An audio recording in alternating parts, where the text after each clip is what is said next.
Hey everybody, this is Barbara and it's time for another Motivational Monday, and today we're going to be making a really simple guacamole recipe that's by far one of my favorite recipes to make because it's so versatile and I can do so much with it. In my experience, when I talk to clients, a lot of them avoid fats like avocados and nuts and seeds because they're concerned about the calorie count and the fat content in these foods. But that can be a mistake. You have to understand something, that your brain understands satiety in two ways: through the consumption of fat and through the consumption of sugars and carbohydrates. If you avoid all fats, if you cut them out of your diet entirely, your brain is going to seek out pleasure, and the way that it will seek it out as an alternative is with carbohydrates and sugar, which in turn can destabilize your blood sugar, increase your appetite, and create more cravings in your body. So you really want to include healthy fats because they're beneficial. Like avocados, for example, are a monounsaturated fat that can actually stabilize your blood sugar, control your appetite, and help reduce cravings. So that's one benefit. But other benefits of avocados include that it can help lower your cholesterol and increase your good cholesterol.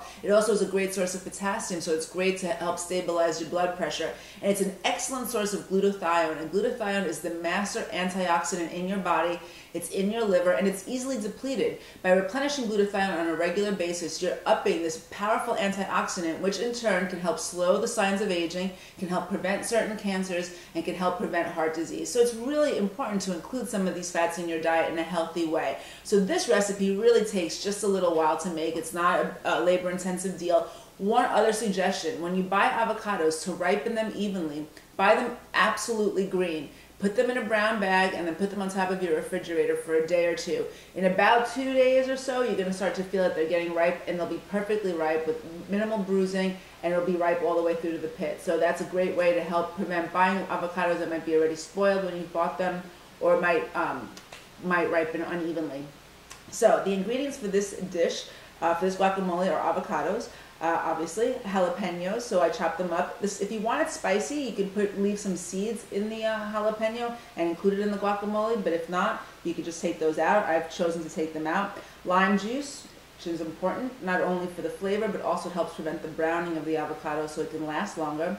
Lots of chopped fresh cilantro, and then some chopped red onion, and then there's a little bit of salt. So we're just going to put that all together. I've already cut up the avocados quite a bit just to make it easier on myself.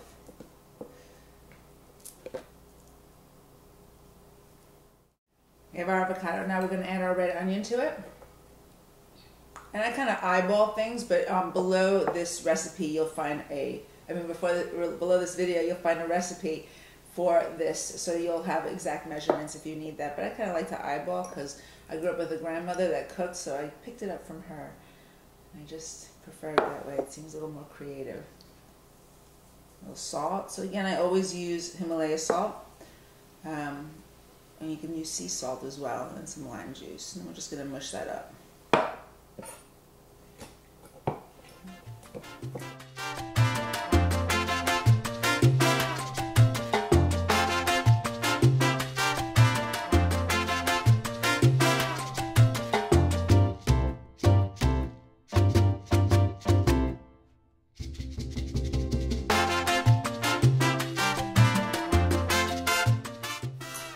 So if you had a mortar and pestle at home, this would be a lot easier than trying to do it this way. You can also use the same sort of smasher that you use to make mashed potatoes. That would also be easy as well, but I don't have either of those things on hand today.